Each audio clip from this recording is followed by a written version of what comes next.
हम कक्षा 10वीं में नया चैप्टर स्टार्ट करेंगे, जिसका आप लोग असाइनमेंट बना चुके हो। अध्याय 18 लास्ट चैप्टर है बेटा।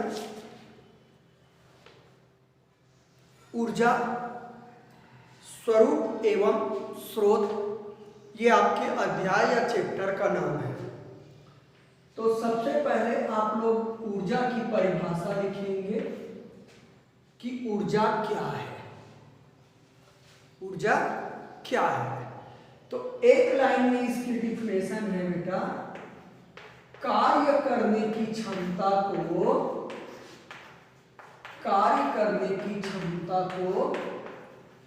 ऊर्जा कहते हैं। यानी कि ऊर्जा किसी वस्तु की कार्य करने की क्षमता है। आप लोग थक गए हो, मान लीजिए आप बोलते हैं ना थक गए हैं मतलब आपके शरीर में काम करने की क्षमता नहीं है, मतलब आपके शरीर में ऊर्जा नहीं है। किसी के पास ऊर्जा अधिक है तो बढ़िया दौड़ सकता है, काम कर सकता है। तो ऊर्जा अधिक होगी तो आप लोग ज़्यादा काम करेंगे, ऊर्जा कम होगी तो आप लोग काम नहीं करेंगे। ठीक है? कोई मशीन काम करता है, उसको किसी न किसी रूप में ऊर्जा देते हो तब वो काम करता है। पंखा काम कर रहा है, कौन सी ऊर्जा देते हो? विद्युत ऊर्जा देते हो। तो कार्य करने की क्षमता ही क्या है? आपकी ऊर्जा है। एक लाइन की डिफिनेशन है। अब आप लोगों का अगला क्वेश्चन होगा कि ऊर्जा कितने प्रकार के होते हैं? ऊर्जा कितने प्रकार के होते हैं? ऊर्जा के प्रकार को प्रश्न बना लेंगे कि ऊर्जा कितने प्रकार के होते हैं। तो हालांकि बड़ी क्लासेस में आप पढ़ेंगे कि ऊर्जा कई प्रकार के होते हैं, लेकिन यहाँ मुख्य रूप से 2 प्रकार की ऊर्जा बताए गए हैं आपके सिलेबस के अनुसार। पहला स्थितिज ऊर्जा और दूसरा गतिज ऊर्जा। स्थितिज ऊर्जा नाम में जाना बेटा, वस्तु की वह ऊर्जा जो उसकी पृथ्वी तल से ऊंचाई यानी कि स्थिति के कारण होती है। उसमें जो ऊर्जा संचित हो जाती है वस्तु में पृथ्वी तल से ऊंचाई या उसकी स्थिति के कारण, उसको अपन क्या कहते हैं? स्थितिज ऊर्जा कहते हैं। गतिज ऊर्जा, किसी वस्तु के गति के कारण उसमें जो ऊर्जा निहित होती है उसको गतिज ऊर्जा कहते हैं। निहित होती मतलब रहती है, संचित रहती है। स्थितिज ऊर्जा का उदाहरण हुआ बेटा बांध। आप बांध में पानी एकत्रित कर लो, तो बांध में ऊंचाई तक पानी को एकत्रित करोगे तो बांध में पानी ऊंचाई तक हो गया, तो पृथ्वी तल से ऊंचाई हो रहा है तो बांध में एकत्रित पानी में स्थितिज ऊर्जा होगी। चाक को टेबल पे भी रखूंगा तब भी इसमें स्थितिज ऊर्जा है, क्योंकि पृथ्वी तल से ऊंचाई पे है।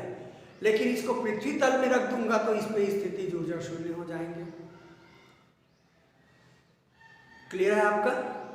तो पृथ्वी तल से ऊंचाई पे अपन स्प्रिंग को खींचते हैं या दबाते हैं तब भी उसमें स्थितिज ऊर्जा होगी। तो ये कुछ आपके स्थितिज ऊर्जा के एग्जाम्पल हैं। गतिज ऊर्जा की बात करेंगे।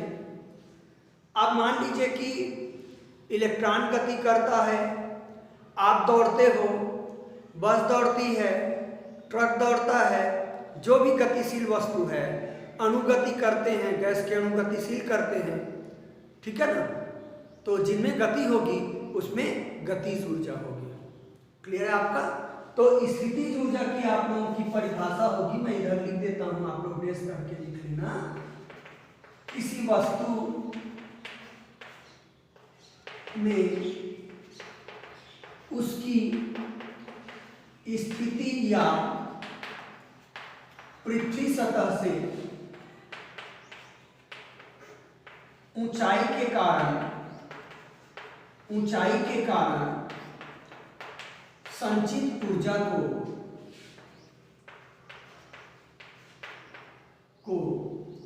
उसकी स्थितिज ऊर्जा कहते हैं, उसकी मतलब वस्तु की ऊर्जा कहते हैं। ये स्थितिज ऊर्जा हो गया बेटा। कोई भी वस्तु की जो स्थिति है या पृथ्वी सतह से ऊंचाई के कारण उसमें जो भी इस ऊर्जा होगी वो स्थितिज ऊर्जा है। गतिज ऊर्जा की परिभाषा बिल्कुल क्लियर है आप लोगों की, तो इधर लिख देता हूं मैं। किसी वस्तु की गति के कारण उसमें संचित ऊर्जा को गतिज ऊर्जा कहते हैं। ठीक है, स्थितिज ऊर्जा का उदाहरण दे देते हैं। क्या? बांध में एकत्रित जल की ऊर्जा, ये स्थितिज ऊर्जा हो गया बेटा। एक और उदाहरण दे देता हूं आप लोग। ठीक है, स्प्रिंग को दबाने पर उसमें संचित ऊर्जा, दबाने को मैं संपीड़ित करने लिख देता हूं बेटा। संपीड़ित मतलब ऐसे दबाओगे, ऐसे नहीं दबाओगे, संपीड़ित करोगे मतलब सिकुड़ेगा। तो स्प्रिंग को संपीड़ित करने पर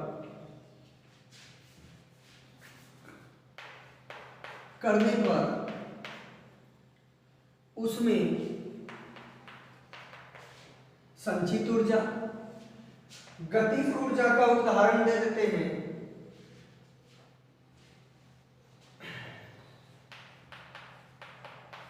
प्रकाश ऊर्जा, प्रकाश गतिशील होती है आपको पता है, या विकिरण ऊर्जा भी बोल सकते हो। विकिरण ऊर्जा। दूसरा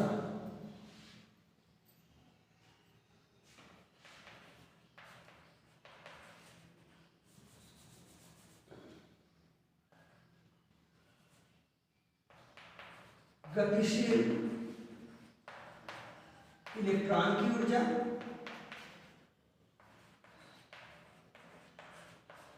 बहुत सारे एग्जाम्पल हैं, ये मैं कुछ आप लोगों को स्थितिज ऊर्जा और गतिज ऊर्जा क्लियर कर दिया।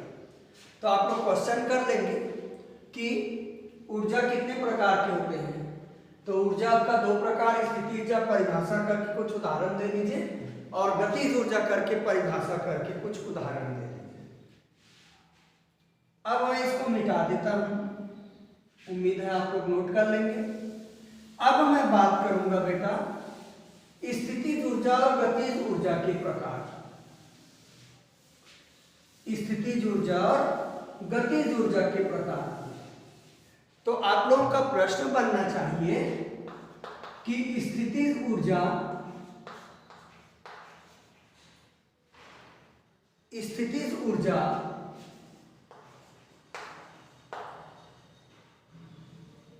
कितने प्रकार के होते हैं, या स्थितिज ऊर्जा के प्रकार लिखिए।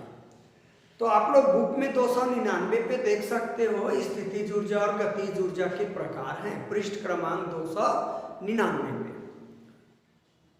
तो पहला आ जाएगा रासायनिक ऊर्जा। रासायनिक ऊर्जा को अपन स्थितिज ऊर्जा मान सकते हैं बेटा। अब ये रासायनिक ऊर्जा किसके कारण होते हैं? अणुओं और परमाणुओं के बीच में विभिन्न रासायनिक बंध बंधे रहते हैं बेटा, जिसके कारण उसमें ऊर्जा होती है। बंध के टूटने पर भी ऊर्जा आप लोगों की मुक्त होती है, बनने पर भी मुक्त होती है या ग्रहण की जाती है।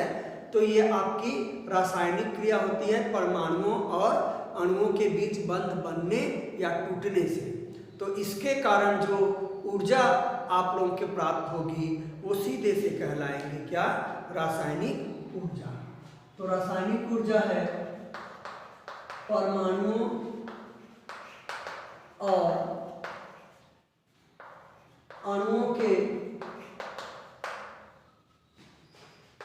बीच बंध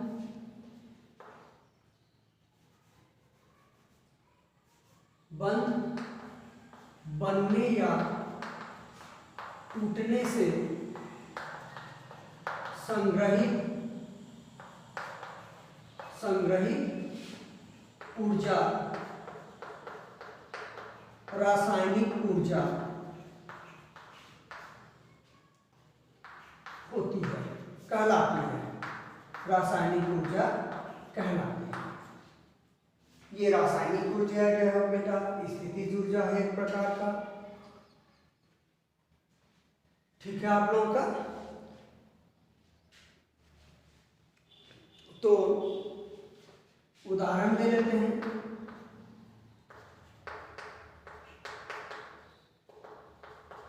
पेट्रोलियम, पेट्रोल डीजल, प्राकृतिक गैस, कोयला आदि में संग्रहित ऊर्जा, जिसको आप विभिन्न ऊर्जा में बदलते हो बेटा, आगे अपन देखेंगे ऊर्जा का रूपांतरण। तो ये सब रासायनिक पदार्थ हैं आपके, इसमें जो संग्रहित ऊर्जा होगी वो रासायनिक ऊर्जा होती है। इसमें अणु के ऊर्जा निकालने होंगे तो इनके अणुओं के बीच बंध टूटेंगे या बनेंगे, जनरली टूटते हैं आपके।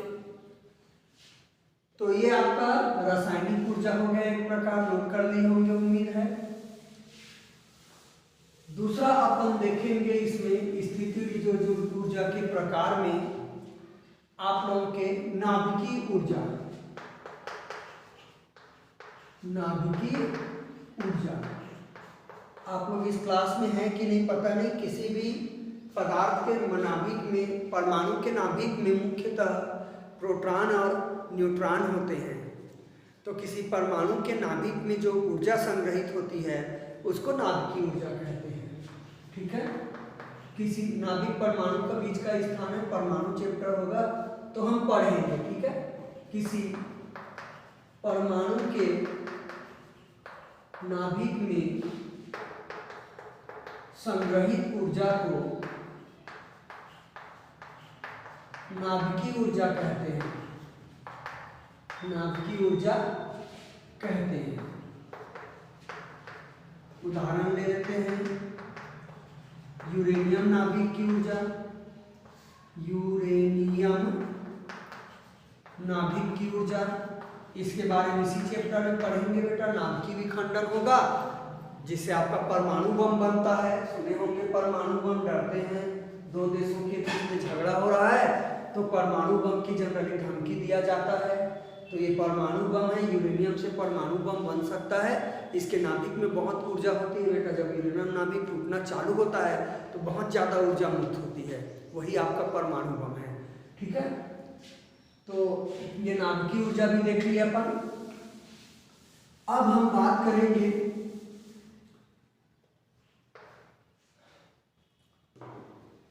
यांत्रिक ऊर्जा की।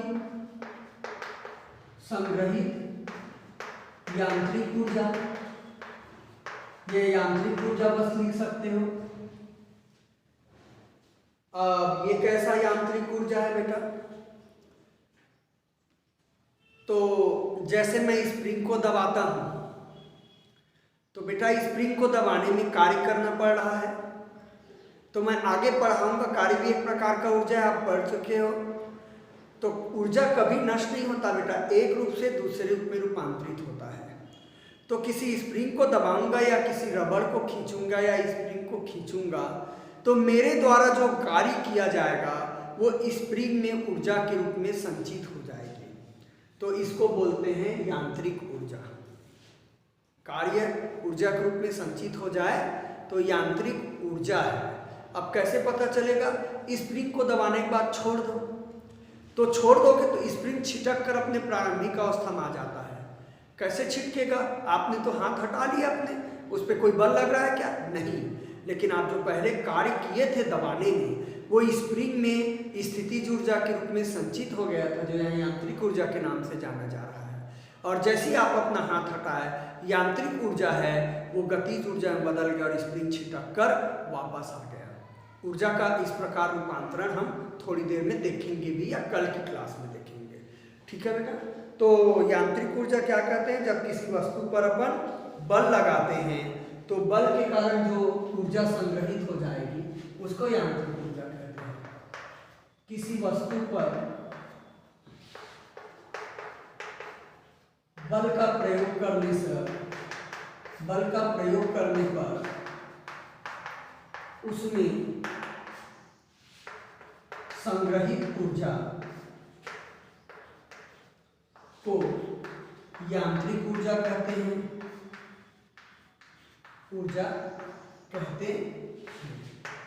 उदाहरण दे देता हूं बेटा, 2 उदाहरण दे देता हूं। स्प्रिंग को संपीड़ित करने पर, मतलब दबाने पर, उसमें संचित ऊर्जा या संग्रहित ऊर्जा जो लिखो, संचित ऊर्जा। दूसरा, रबड़ को खींचने पर उसमें संचित ऊर्जा। तो बेटा बल का प्रयोग करेंगे आप किसी वस्तु पर तो उसमें जो ऊर्जा संचित हो जाएगी वो कहलाता है आपका यांत्रिक ऊर्जा। ये सारे के सारे स्थितिज ऊर्जा के अंतर्गत आएंगे। अब अगला हम देखेंगे गुरुत्वीय ऊर्जा। बता देता हूं इसको। गुरुत्वीय ऊर्जा,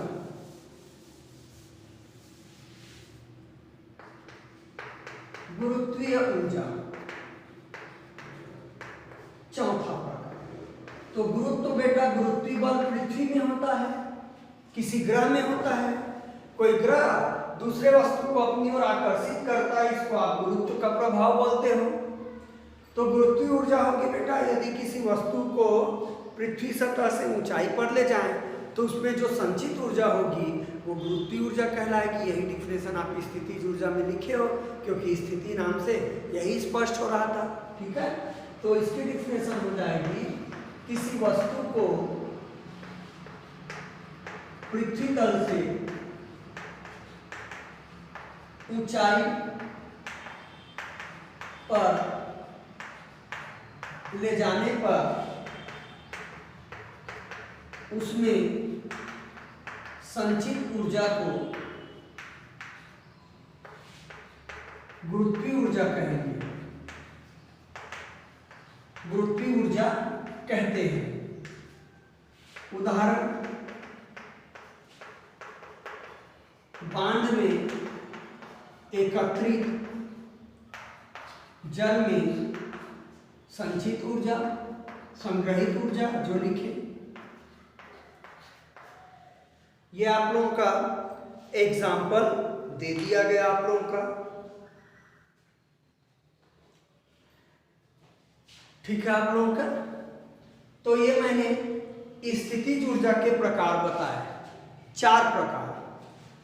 अब आप लोगों को गतिज ऊर्जा के प्रकार के बारे में बात करेंगे। तो आज की क्लास यही समाप्त करता हूं। आप लोग प्रश्न बना लेंगे, गतिज ऊर्जा के प्रकारों को लिखिए। ठीक है, तो मैं गतिज ऊर्जा के कुछ प्रकार आपके सिलेबस के अनुसार जो दिए हैं वो कल आप लोगों से डिस्कस करूंगा।